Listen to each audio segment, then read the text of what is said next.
What's up, friends, fellow degenerates? I'm Jason Smoking Token. This is Bobby Light. We're the Bets and Buds. Buds helping you place your bets, those any man bets that every man can make money off of. How you doing today, Bobby? I'm good, Jason. How you doing on this Saturday? Oh, lovely, brother, lovely. Got the updated lines here, so we're gonna kind of get our specials out there and see what's going on with the action for tomorrow. Got a loaded slate of games. We haven't got the bye weeks yet. How'd you look on Thursday night? We got 2 out of 3 on that one. We missed the over-under. Yeah, missed the over-under. I didn't see that many points coming. No, I did not. I did not see that many that points surprised coming. me. But DeAndre Swift went off. Yes, he so did. So if you played him in any daily fantasy, he definitely came through for you. Hawkinson had a fantastic game, too. Yes, he did. Yes, he did. I would have loved to got some of that anytime touchdown action from Hawkinson because I know that paid out well. I think that was like plus 500 going into that game. All right, so let's look and see where we got the updated slate here. So some of the changes we have going into this week, the Packers were actually favored before yesterday at 1.5. Now they're actually the underdogs at 1.5 in Atlanta. I don't know what's going on there. You say Jones has got the potential to play. Possibly. I heard he was out. Yeah, possibly. But yeah, with that hamstring this early in the season, I don't see him going. They might, but you know how they do with the injury list.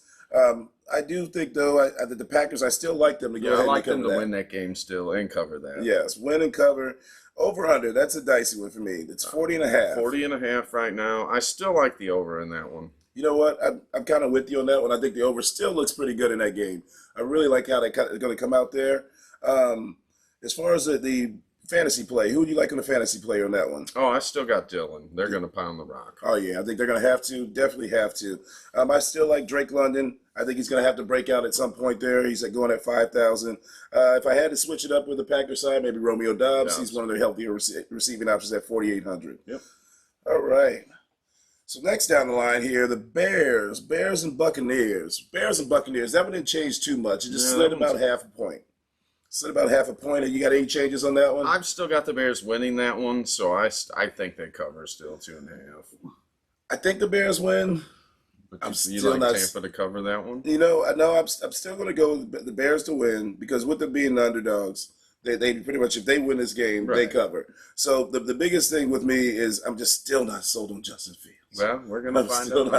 It wasn't pretty last week. No, it was not. I mean, from every level of football that I've watched this kid play, I have not seen a progression. I've not seen a progression, so they just don't feel warm and fuzzy about his productivity. What they call him, Mitch Trubisky 2.0. I heard that this week. Mitsubishi Mitch. Yeah.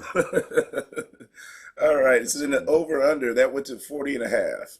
40.5, so they dropped a point, dropped the whole point there. Yeah, it did. I still don't see these teams just tearing. I don't see them scoring a lot of points. No, so I still like the under in that one. Yeah, I'm with you on that. I still take the under, even with that whole point slide. Right.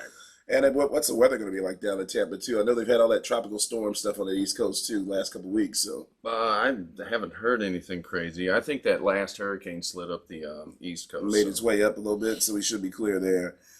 So that kind of covers that game there. The next one we have is Seattle and Detroit. This one went down to 4.5. It was at 5.5. Yes. I still think Detroit wins this game, and I still like Seattle to cover. I think this is going to be a tight one. Well, the more as I've looked in this game and thought about it more and kind of going back and forth, looked at I rewatched the game from the Seattle last week. Right. LA just has their number. They do. LA just seems to have their number. Game. And it's a division game. I think Seattle has a get back. I think they cover, but I'm also going for them to win this one. Oh, you like them? Yes, I like them to win this game in Detroit. Detroit is, they got a lot of hype. Everybody's going crazy. That place is going to be rocking for their opening game for the season. Up in Detroit, full sellout. But I feel like Seattle's going to come up and spoil. I think they're going to be spoilers there. Okay. Well, they dropped the ball at home last week, so they better pick it up somewhere. Yes, they're going to have to. You still like the over in that one? Yes, I do like the over. I like the over in that one too as well. I think there's going to be a lot of fireworks in that game. Definitely for sure. All right. So what do you like on this next game here, Bobby? We got the Raiders and Bills. Raiders and Bills. I mean, this changes nothing. I know it went down to 8.5, but I still think the Raiders cover this. I still like the Bills to win. If anything, what would you say the over/under changed on this one? The over/under didn't move at all. Did not move on this one, so I'm gonna stay right where I was on the under. I like the under. I definitely like the under. I'm a little hesitant only because typically, if you look back over, I was going to did a little deeper dive into this. When you look at Josh Allen's career, anytime he's come off a game like he played Bounce the back last game, he gets a bounce back, Okay. and in a pretty big way. I'm actually going to slip and flip mine. I'm actually going to go in at 8.5. I want the Bills are going to cover this. Okay. Going to hit the money line, obviously, and then I like the under. But yeah, so I'm going to flip mine here, and I think I've got the Bills are going to end up covering that 8.5. Okay. All right. We got Chargers and Tennessee up next. Chargers and Titans. Chargers and Titans. You know, I think I've switched my. I had a little bit of time to process some of these here, man. Okay. And honestly, I feel like the Chargers. Brandon Staley gives me no confidence in his ability. Bad. I mean, like playing man to man against Tyreek Hill as much as he did last week. That just, as a defensive coach, that did not make any sense to me. Also, their pass rush. They cannot put any pressure up the middle. They come like Khalil Mack and Bosa are studs coming off the edge, but they get no push up the middle. Because when you look at that game, Tua had such a clean pocket the entire time to step in his throws. That's why there was so much efficiency. 466 yards. I think with not being able to control the middle of the field with the defensive line, I think Derrick Henry's going to go nuts. Okay. I think Derrick Henry's going to go nuts. So I actually flipped that to where I want the Titans to cover. Maybe the Chargers win by 1, cover that money line by 1. But I like the Titans to actually cover that. And I wouldn't be surprised if they won outright even, to be truthful. But I like the Titans to cover that game. And then I still want to stick with the over. They actually gained a 0.5 point on the over-under. I'd go 45.5 on the over-under. Okay. I'm going to take that. I still like the Chargers. I think the Chargers are going to win that game. Tennessee's offensive line, they showed last week they had no offensive line. Yeah, they were pretty bad. So maybe the Chargers really don't need to get a clean rush up the middle this week. Maybe they just get them off the outside. I'm not changing a thing on my bet right there. Okay. Yeah, like I said, I just doing a little deep dive into that. I kind of like the Titans in that game a little bit more. Yeah, so that pretty much covers that slate there. Next up, we have the Colts and Texans.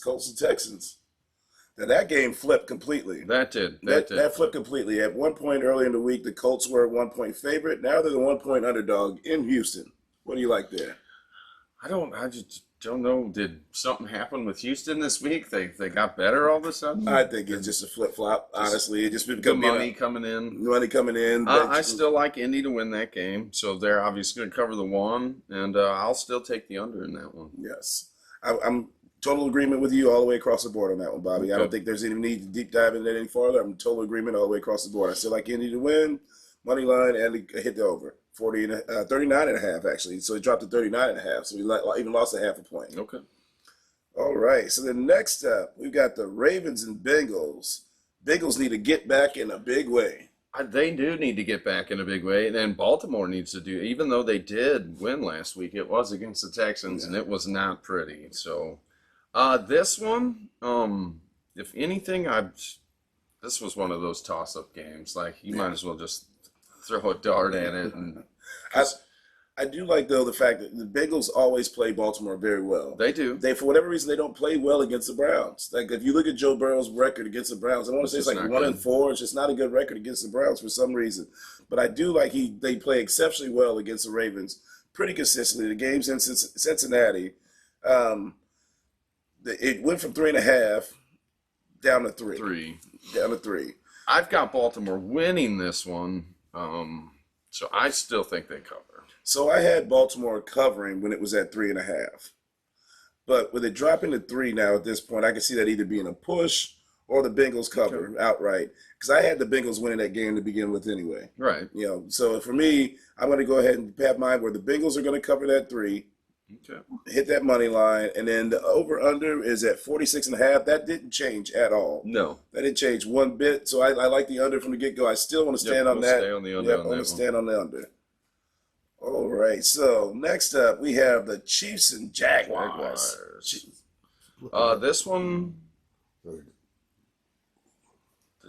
did this one change?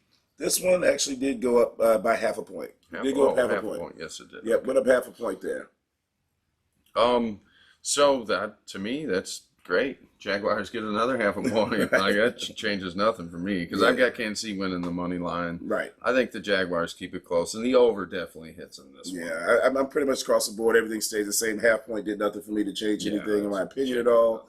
3.5, I feel like Chiefs covered. Travis Kelce's going to be playing. I think they got to get back. Chris Jones will be on the field. So whether it's in Jacksonville, Kansas City, wherever, I think same thing applies. It's this next game, actually, that I was looking at. This one dropped from 9.5 to 7.5 on the 49ers LA game. You had it at 9.5 originally? Yeah, I had it at 9.5. It's 7.5 now. Okay, yeah. The biggest I had saw that was at 8, but yeah, that 9.5. Yeah, I see that. That's a big. I mean, That's a 2-point drop. Yeah, that's a big 2-point drop. So, I mean, at 9.5, I thought the Rams were going to cover that all day. yes, I did too. Now being at 7, not so much. Yeah, I don't know. I Not don't so know about much. that. I think I would actually switch myself on that bet. Yeah, And get the 49ers to cover that one. definitely. I would definitely take the Niners to cover the 7 points there. I just don't see offensively how the Rams keep up. Right. Defensively, I can see them play kind of keeping them close in the first half, but I can see them kind of getting worn down with the running game. They just got too much power football in San Francisco. You've got the under on that one originally. But Yes. you still thinking the same way? Yes, even though it went up a half a point. Right. So, yeah, so even going up a half a point, I'll definitely keep that under. Definitely. Yeah, okay, I'll switch mine up on that one too. I like the way you're thinking on that one. Yeah, I like that. With the half a point, I definitely would take that. All right, so we got the Giants and Cardinals. Now, this was another big drop here in the spread. This Yeah, was it's at another 2 points. Yeah, this is about 2 points almost again because it was at 6.5 early when it first rolled out, down to 4.5 today. I still think the Giants steamroll the Cardinals in Yes. this one. Yeah, because I mean, you really had a defensive touchdown that kept the game with the Cardinals close with Washington. Right. That's really was kind of fool's gold right That there was with that, and the kind of opening game And enthusiasm. he fumbled it into the end zone. Yeah, right? pretty much. Yeah, he pretty much handed them a touchdown there. Sam Howell handed the Cardinals a touchdown on that play. So I would go ahead and I'm going to keep the at 4.5. I was going to take the Giants to cover at 6 anyway, so I'll definitely take 4.5 all Take day it. long, all day long. And then the money line, obviously, and then 39.5. 39.5 for the over under. I still like the under in that. Do you? Yeah, I still like the under in that. See, I had the over on that one. 28-10, maybe? Yeah, I like the over just because of the fact that a couple defensive touchdowns, different things. That's kind of where I That stand. could happen. That could I'm happen. gonna stick on that. There's maybe a special teams touchdown here or there. Because I see a lot of sacks coming in that game for the Oh, Giants. I see a definitely. lot of sacks coming. So that's kind of where I'm standing on that game. So I got Giants to cover, 4.5 money line, and then the over of 39.5. Or Yep. you sticking with the under? I'm sticking with the under. Sticking with the under. All right. So then next up here we got the Jets and Cowboys. This one only went down a half a point. I still think the Cowboys cover. Yeah. I think the Cowboys cover is. I just don't see how Zach Wilson. I don't see how he's going to do much gonna offensively. be running for his life. If that defense does anything like it did last week, anything like it did, I just don't see how. I mean, the Jets' defense can keep them in it. That's the one side of it. Their defense is good enough to keep them in it. Well, that's why I took the under in the game because Mm-hmm. I think 30-6 something like that. I mean, definitely could be. There's always that wild card with the special teams. The Jets seem to It do is. pretty good on the special teams side of things. So I have the Cowboys to cover at the 8.5 money line. Obviously, I actually took the over because it dropped to 38.5. I still like the under. You like the under? I still like the under. With the 38.5, I really like that over. I mean, all right. So next up, we got those aforementioned Washington Commanders and Denver Broncos. Yeah, this game has not changed at all No, as this far one as didn't I move can at all. tell. Yeah, this one didn't move at all. So my stance still stays the same. I had Broncos covering at 3.5 money line. Then the under hitting 39.5. Yep. So I'm still the same on that Yeah, one. this across one the board. this was the big one we disagreed on. This was the game we're in disagreement. Okay. I've got Washington covering and the over hitting with the Broncos on the money line. Okay. Not bad. Let's see here. So you said you had Washington covering. Yep. Broncos at money line and the over. And the over, yes. Yeah, that was probably one of our bigger disagreements Yeah, out of the week, honestly, because we had a lot of them pretty much like Yeah, we were clockwork. pretty spot on. Yeah, right. So then we got the last couple slate games here.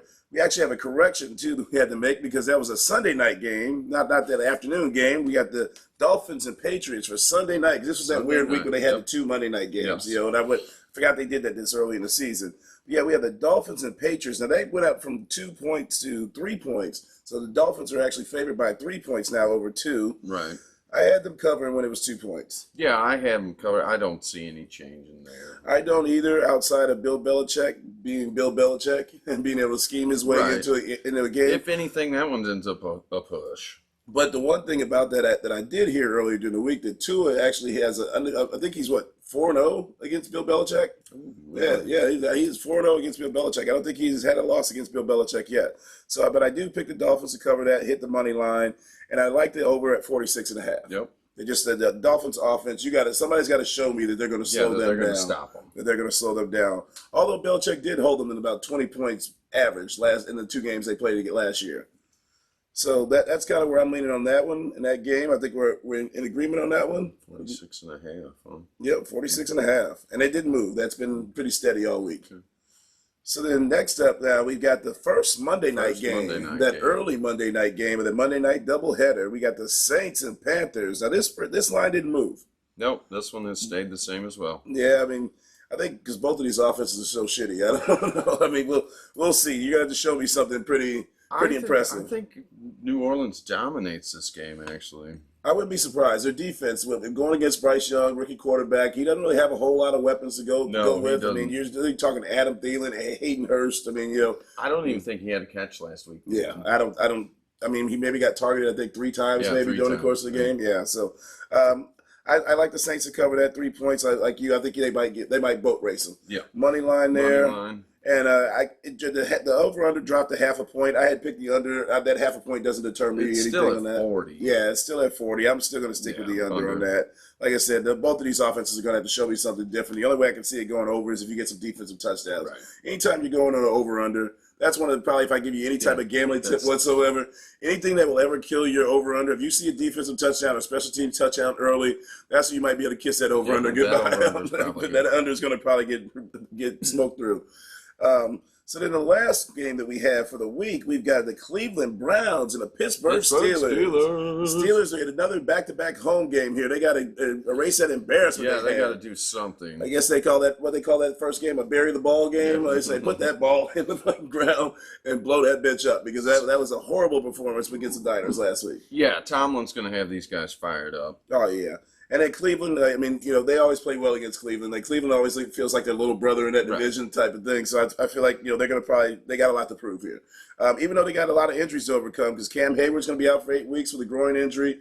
Freiermuth, I haven't seen what his status was upgraded. He had the chest injury, but they said probably fractured rib cage. And then Deontay Johnson with the hamstring, I think his popped pretty good, so he's going to be out there for a little bit. And their offense didn't look good to begin with. So it didn't. Without those two are you guys, going to be flipping? Are you flipping around? You know what? I still I got to trust my history, my eyes between coaches. And I look at between Stefanski and Mike Tomlin. Tomlin's not going to lose backto-back home games to start a season, in my opinion. No, I wouldn't. So I'm going to still stick with this spread. This line didn't change at all either. So at 2.5 points, the Steelers are actually underdogs. So I like that. That's anytime you get a home team with money on the line, basically being an underdog, and they're giving up points, I like that for a home game, especially for back-to-back home games. Oh, yeah. So I like the Steelers to cover, hit the money line. And then the over-under was at 39.5. I picked the under. The under dropped to 38.5 now. You know what? I still like the over-under on that. Yeah. I still like the over-under because Pittsburgh's going to have to show me they can score more.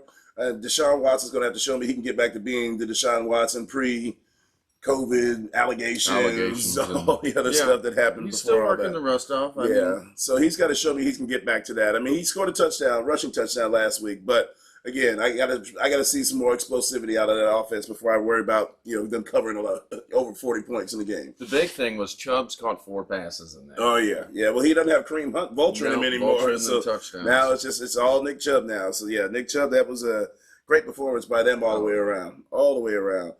So then what I didn't really have a lot of games that I liked as far as from a parlay standpoint. There wasn't any anytime touchdown scoring, seeking combinations that I like. So what I went with for my smoking token hot parlay this week, I liked the Bills, Colts, Chiefs, 49ers, Giants, and Cowboys, all to hit the money line, which means they just win the game outright. It has nothing to do with the spread, over, under, any of that whatsoever. I like the Bills, Colts, Chiefs, 49ers, Giants, and Cowboys, cover all to hit the money line. That's at plus 850. So that means $100 to pay out 850. Actually, 950 once you get your $100 originally back. That's so not that's a bad 16 parlay. Yeah, to me the only underdog out of that whole line was the Colts, and that's a small, say 1 point. That's pretty much a toss up. All right. Well, I too have the Colts, Giants, Packers, and 49ers. So I'm going 4 teams at 807.40. Nice. So, and you got a little less risk on that yeah, one I with 4 don't teams. have to watch only 4 games. You got to watch 6. But the only one because the Packers Falcons that's going to be kind of that is a tough one. That's going to be a I've got tough one. two toss ups in there. Yeah, so that's how you that's gambling, baby. That's how you get those odds up there quickly. So I went with a couple of safer picks just to kind of see how it goes because once one loss it blows up the whole parlay. But that's gambling, and that's what we're here for. And if I had to take any one game with an anytime touchdown, it's Saquon to score for the Giants this week. Giants win, cover, hit the under, Saquon scores. Guaranteed. What was the payout on that? Oh, shit. Come on, don't put me on the spot like that, Jason. Let me get to it real quick. If I had to take my guess, I'd probably say like what, plus probably 450, somewhere in that range. I just didn't really have any games and I liked any combinations, especially because I kind of got burned on the Thursday night game. I thought for sure A.J. Brown would score. All I needed was a touchdown from A.J. Brown. So once I threw that money out there, he didn't get in the end zone. He actually got one and got it called back. Right. He got one and got it called back. 7:33. 7:33. Oh, wow. Yeah, that's a juicy one. That's a juicy one. That's in my range. You know me, I like my plus 500 or higher. So, yeah, that's definitely in my wheelhouse. Yeah, I'll be taking part in daily fantasy this week. Yeah, so, overall, I think, this is going to be a pretty good loaded slate this week. I like where we're kind of sitting here. The spreads moved quite a bit from the beginning of the week in several of the games. A couple of them stayed pretty much close to the best. They did. I think that's going to happen these first couple of weeks till we still don't know who a couple of these teams We don't know who is who right now. Honestly, we really got to get through the first month of the season before we really figure out who is who. We're really close to about Halloween time because what's that Bill Belichick? He's like, I'm not really playing football till Thanksgiving. That's when he knows what his team is pretty much. So, because think about back in the past, there have been times when the Patriots would start out 2-4, everybody be like, oh, they're done. Oh, they're dead. Next thing you know, they go on a run. They're back. Tom Brady's got Super Bowl number 6. The evil empire is back in return. So, yeah, I think that it's going to be a great season. We got a lot of action coming for you. Thank you guys for tuning in. Make sure you like and subscribe to this page, this channel, Bets and Buds. I'm Jason Smoking Token. I'm Bobby Light. We thank you. Come back and see us again, friends and fellow degenerates. We love you guys. Peace. Peace.